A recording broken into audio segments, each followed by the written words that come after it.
Empezamos una nueva edición de Pulso TV en nuestro programa de mercados, donde hablaremos acerca de la coyuntura internacional y los principales acontecimientos macroeconómicos que involucran a países como China, Estados Unidos y también al continente europeo.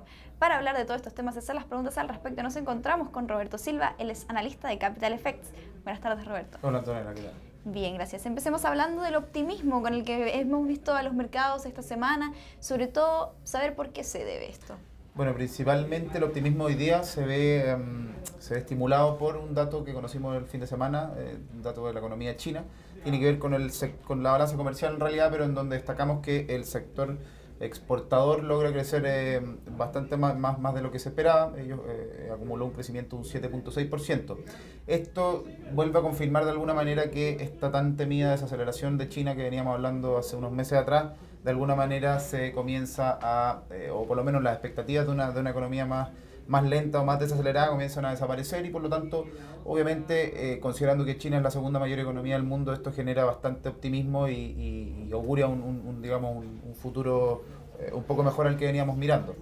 Perfecto, entonces podríamos atribuir que los resultados, por ejemplo, en Wall Street hoy, que fueron bastante positivos, también se deben a esto. Sí, bueno, hay que hacer una diferencia. Hoy día Europa se desmarcó de Asia y de Estados Unidos, porque Estados Unidos efectivamente está ya cerrando con números azules, pero Europa no, y especialmente en Europa fue un poco extraño el comportamiento hoy día de la bolsa, porque en general los últimos datos que hemos visto han sido positivos y no se contagió con lo que pasó en Asia. Me parece que puede haber sido un día puntual, quizás con operaciones puntuales, pero en general, como dijiste tú al principio, el optimismo parte esta semana con bastante optimismo.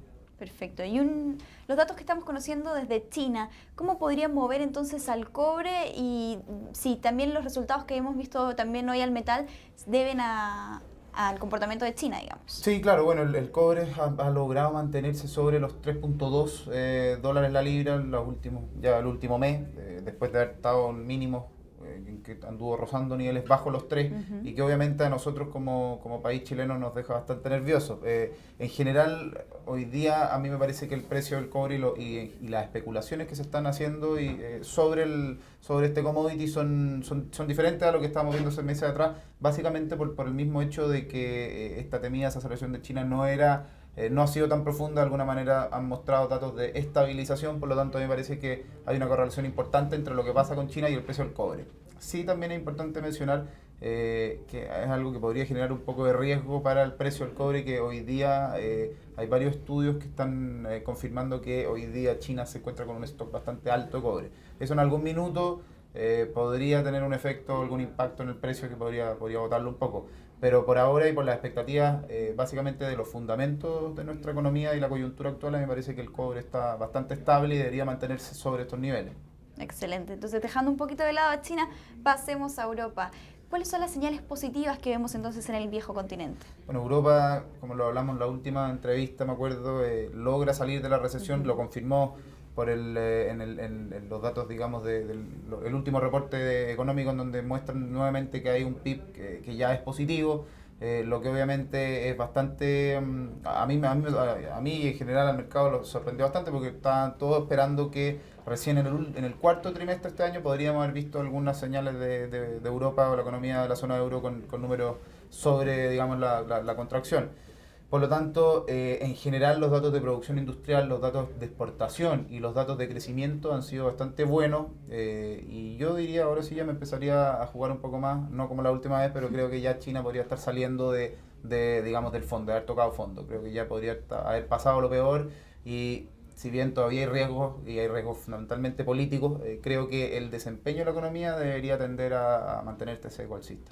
Perfecto. Y ahora pasando a Estados Unidos, haciendo un pequeño recuento, ¿cuáles fueron los datos que conocimos el viernes? ¿Estaban o no dentro de lo esperado y cómo los tomó el mercado? No estaban dentro de lo esperado. Bueno, primero que todo el dato de empleo que esperábamos todos, que son las nóminas no agrícolas, en general muestra la cantidad de empleos que la economía va creando, valga la redundancia, mensualmente. Y en general el dato fue malo, se esperaban que se crearan 180.000 nuevos empleos y se crearon solamente 169.000. Estuvo bastante por debajo. Pero bueno, hubo un factor estacional que sí jugó a favor, digamos, del empleo, en donde la tasa de desempleo sufrió una caída, cayó de 7.4 a 7.3. Pero a mí me parece que el dato duro y importante ahí es la creación de empleo y en general no fue positivo. Esto ha tenido un impacto bastante importante y en general, extrañamente, tiene que ver también con un optimismo. ¿Por qué? Porque hoy día lo que está pasando es que los mercados y en general los inversionistas y los traders miran los datos de Estados Unidos y dicen, bueno, si los datos son buenos, lo más seguro o lo más probable es que comencemos a confirmar la retirada de los estímulos por parte de la Fed.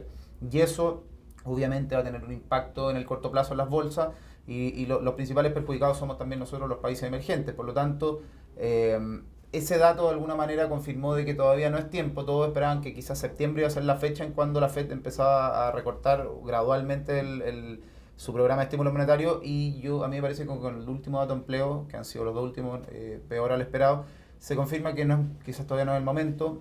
Más allá de que no sea el momento, quizás no va a ser todavía cuando ellos tomen la decisión, digamos, cuando el presidente de la Fed, Ben Bernanke, tome la decisión. Por lo tanto, eso también ha mantenido optimismo, ha mantenido el optimismo, porque en general la gente espera que la economía y la Fed en Estados Unidos sigan, digamos, imprimiendo plata y eso de alguna manera también estimula la economía.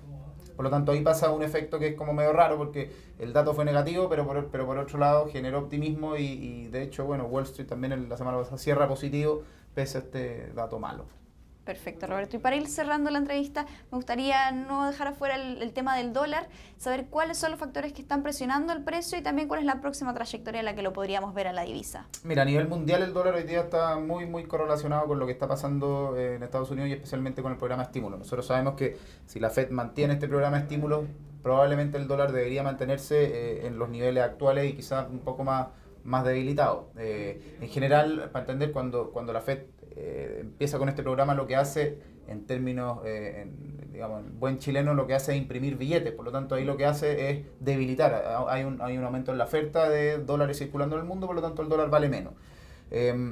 Y en caso contrario, cuando se empiezan a recortar los estímulos, de alguna manera se empieza a restringir el flujo de dólares y eso hace que haya una menor oferta, por lo tanto el precio sube. Entonces, en general, si tú me preguntas a mí, y dado los últimos datos, creo que de aquí a fin de año el dólar debería mantener esta tendencia todavía sin fortaleza todavía, digamos. Creo que en general, mientras los estímulos no se corten, el dólar va a mantenerse débil en relación a su precio histórico. Y por otro lado, en nuestro país, en Chile, el dólar también, bueno, además del efecto que generan los estímulos de la Fed, obviamente lo que mueve mucho también y lo que incide mucho en el precio del dólar es el precio del cobre. Y si nosotros pensamos que China se va a mantener y en general la desaceleración no debería profundizarse, sino quizás podría empezar a crecer aún más la economía, y eso podría atraer, digamos, o traer como consecuencia una mayor demanda por cobre, eso podría de alguna manera debilitar aún más el precio del dólar. Entonces quizás esta barrera de los 519, 518 que no ha logrado romper, me parece que van a seguir siendo un techo importante y quizás incluso podríamos ir a ver niveles bajos o cercanos a los 500. Me parece que si la Fed, así como para resumir y terminar, si la Fed mantiene el programa de estímulos y el cobre se mantiene en un precio al actual, digamos, sobre los 3.2 dólares la libra, me parece que sí podríamos ver un dólar más cercano a los 500 que a los 520. Excelente, Roberto. Entonces nos quedamos con esta mirada. Muchas gracias por esta entrevista. Muchas gracias a ti, Antonella. Y muchas gracias a ustedes por acompañarnos una vez más en Pulso TV. Que tengan muy buenas tardes.